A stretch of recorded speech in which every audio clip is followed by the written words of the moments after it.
Halo teman-teman, ketemu lagi dengan saya, si anak pembantu di Amerika.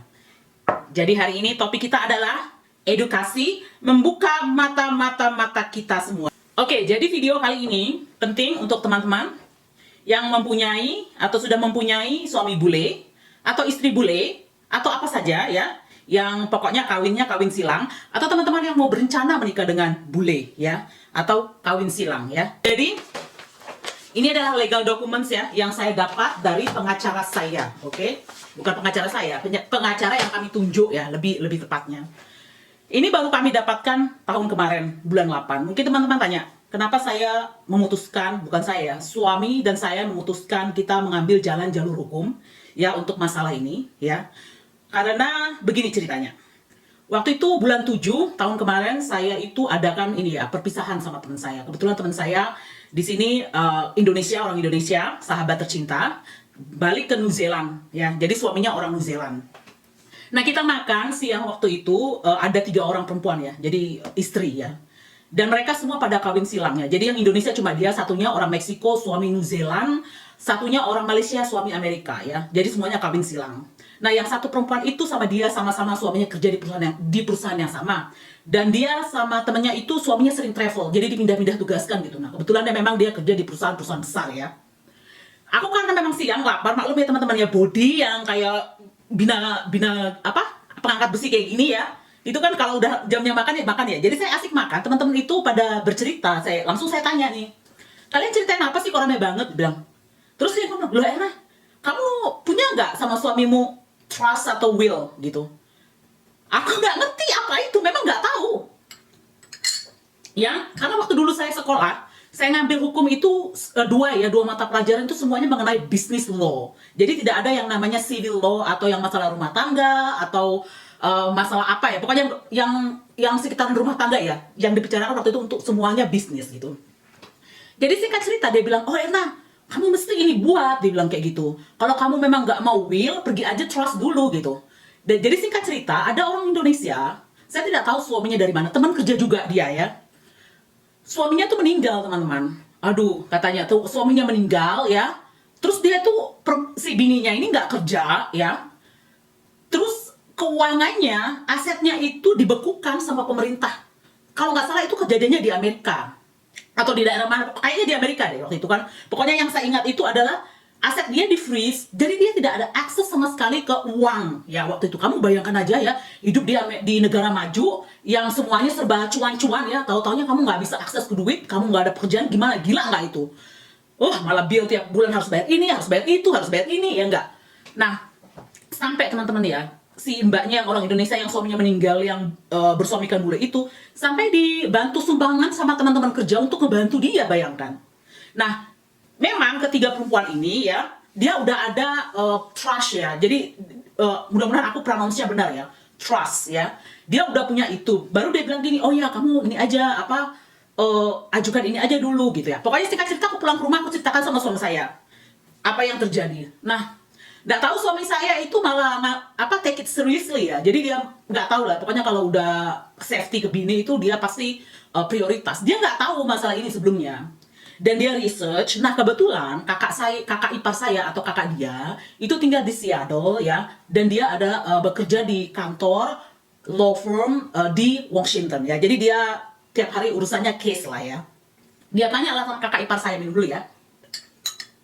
Nah, ternyata tapi kakak ipar saya itu suaminya sama-sama orang ini ya, orang Amerika ya. Nah, jadi kakak ipar saya itu menganjurkan untuk kita mengajukan will ya. Nah, kebetulan kakak ipar saya itu juga punya will ya. Nah, jadi singkat cerita suami saya pergilah ya, dan kita akhirnya mengontak local lawyer ya untuk memfinalize will kita. Mungkin teman-teman tanya. Jadi willnya seperti ini teman-teman ya. Ini adalah will yang seperti ini. Ini ada dokumennya, ada beberapa lembar ya. Jadi kayaknya dibagi per section. Nanti saya akan coba tuliskan di layar saya apa saja dokumennya. Biasanya ini satu set ya, saya satu set suami. Nah, teman-teman lihat ya, kalau di vlog-vlog saya sebelumnya pasti saya nggak segan untuk menunjukkan ya bukti-bukti atau seperti apa. Cuma karena ini berkekuatan hukum ya, saya tidak bisa menunjukkan ke teman-teman ya, karena ini benar-benar confidential. Paling tidak teman-teman tahu lah jadi seperti apa gitu.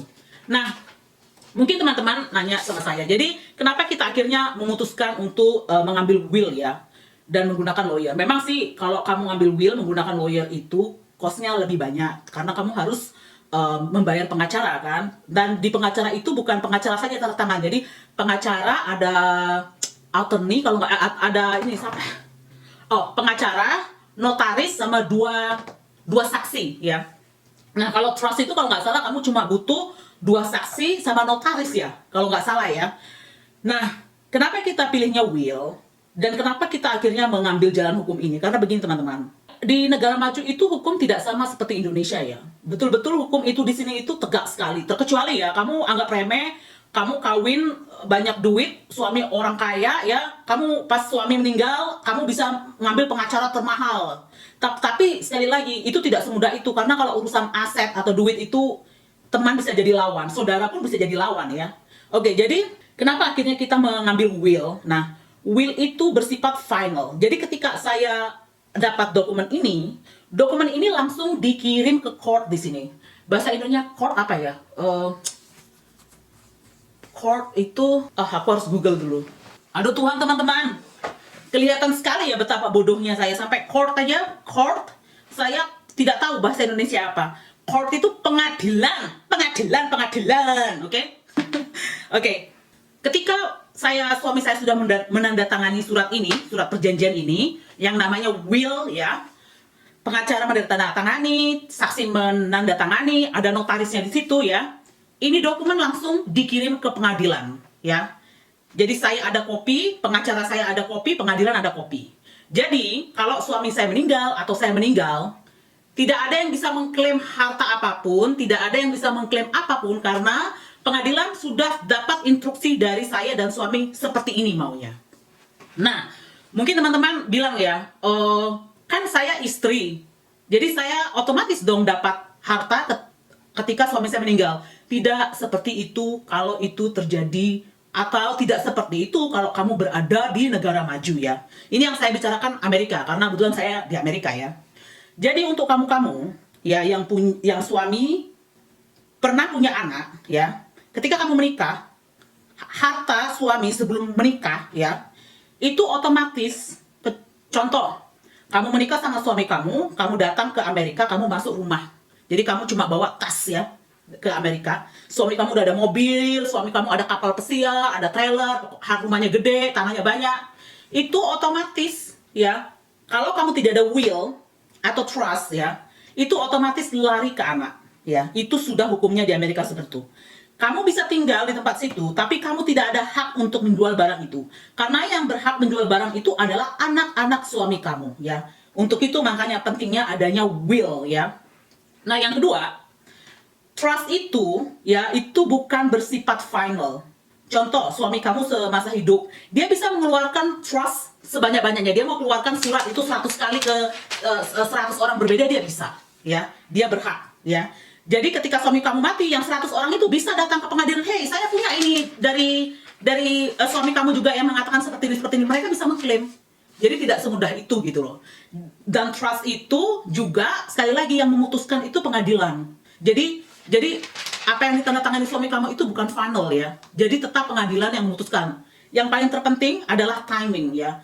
Timing itu kamu harus mengikuti yang namanya probate ya. Probate itu adalah proses pengadilan ya, yang betul-betul panjang. Bisa mencapai 18 bulan teman-teman. Bayangkan kamu hidup di negara orang, 18 bulan kamu cuma gigit jari, utang-utang harus dibayar, tagihan tiap bulan harus dibayar, kamu tidak ada kerja ya. Jadi untuk perempuan-perempuan yang tinggal di Amerika, punya usaha, punya pekerjaan, teruskan ya. Kalian adalah perempuan-perempuan hebat, independen.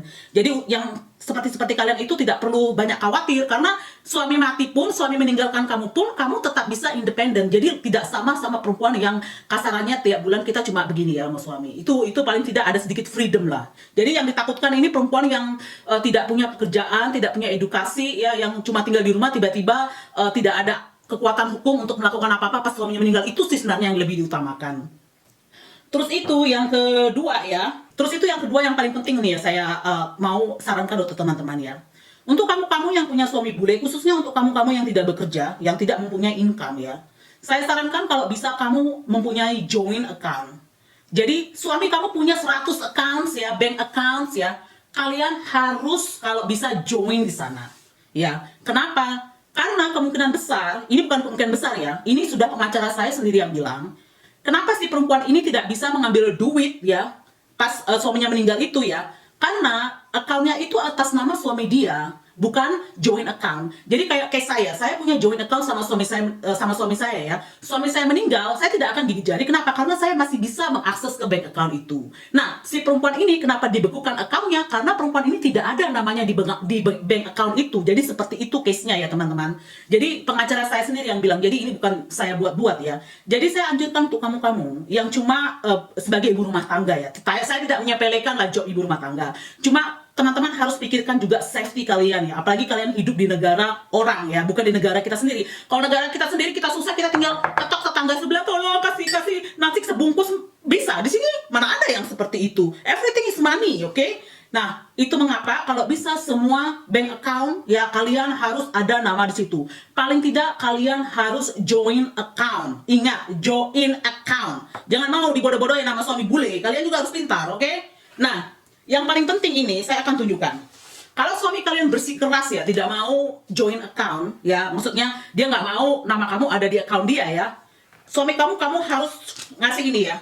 Dibilangnya transfer on debt ya. Jadi ini adalah kayak Sophie, kan saya udah pernah jelaskan ya, saya investasi di saham itu bersifat individual ya. Jadi tidak bisa join. Nah, yang kami lakukan adalah ya, saya udah pernah bilang broker saya adalah Sophie. Jadi suami saya ini minta form ya, namanya transfer on debt atau TOD, dan suami saya tinggal menuliskan nama ya ahli waris ya, siapakah dia, pokoknya formnya diisi, dan ini kalian email ke Sophie. Jadi tidak disubmitkan di account kalian ya, kalian harus print out, kamu dan suami kamu atau siapa yang punya account itu print out dan kirim ke by email ke Sophie-nya. Atau kalian punya bank lah, contohnya Chase Bank atau Bank Mandiri ya, kalian tinggal print out ini di website ya, dan kalian harus email ke mereka. Jadi seperti itu.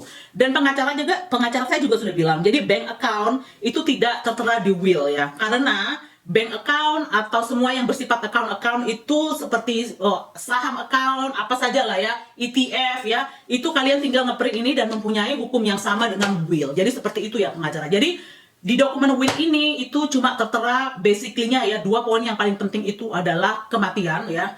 Dalam arti seumpamanya saya cancer ya, saya dokter bilang kamu bisa hidup kalau kamu mengikutin terapi ke kita, kamu bisa bertahan hidup mungkin 6 bulan. Kalau enggak, kamu akan mati dalam 2 minggu. Nah, suami saya ya berhak memutuskan apakah saya mau yang pilih 2 minggu atau mau mengikuti treatment. Karena sekali lagi, kalau mengikuti treatment itu sakit loh teman-teman.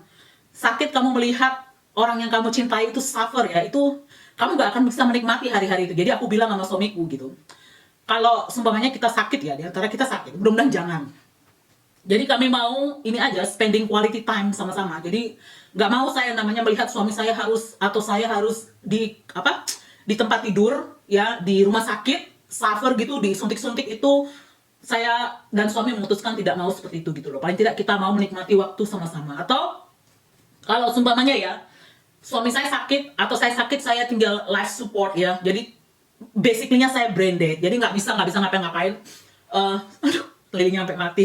Oke, jadi suami saya atau saya bisa berhak bilang oke, let her go atau let him go. Jadi itulah kekuatan hukum di situ, ada di situ. Jadi sebenarnya rumah sakit itu nggak berhak memutuskan atau mengakhiri hidup seseorang. Jadi seperti itu. Bagaimana acara pemakamannya seperti itu sudah tertulis di sini ya. Tapi itu sih kalau menurut aku mungkin itu yang kedua, yang paling penting itu adalah cuan ya. Karena sekali lagi hidup di negara orang itu benar-benar yang namanya hidup itu mahal banget teman-teman. Jadi kalau aku memikirkan ini perempuan waktu meninggal itu kayak apa hidup ya, berbulan-bulan tanpa income kayak gitu, ngeri banget gitu loh. Jadi seperti itu teman-teman ya. Kalau bisa untuk teman-teman yang bersuamikan bule atau berencana mempunyai suami bule ya, mungkin ini bisa jadi pertimbangan untuk kalian ya. Karena bagaimanapun ya safety kalian harus diutamakan. Mungkin kalau kalian di Indonesia ya, mungkin paling tidak kita bisa kong kali kong ya sama si hakim ya. Paling tidak udahlah Pak, kasihan. Mungkin bisa kita kasih uang rokok, oke Mbak, nggak apa-apa, ini semua harta untuk kamu. Di sini nggak bisa gitu. Saya belum pernah dengar lagi namanya hakim disuap ya. Yang ada kamu kalau ada duit kamu akan hire pengacara terhebat gitu. Ya, gitu aja yang ada. Tapi sekali lagi duit. Jadi sekali lagi, kalau kamu ngambil trust itu adalah kamu timing, cost, kamu harus perhatikan karena kamu harus bayar biaya-biaya pengadilan dan juga kamu harus mengambil pengacara ya. Jadi bukannya kamu aja ke sana, tapi harus ada pengacara. Dan kamu ngebayang lagi kalau orang ada banyak yang mengklaim harta-harta suami kamu, mungkin dari keluarga suami kamu atau dari anak-anak atau dari simpanan atau dari apa sajalah, itu yang sebenarnya bikin complicated ya. Oke teman-teman, jadi seperti itu ya. Untuk teman-teman, mungkin hal ini bisa dipertimbangkan. Tetap semangat di negara orang. Sampai ketemu di vlog-vlog berikutnya. Dah!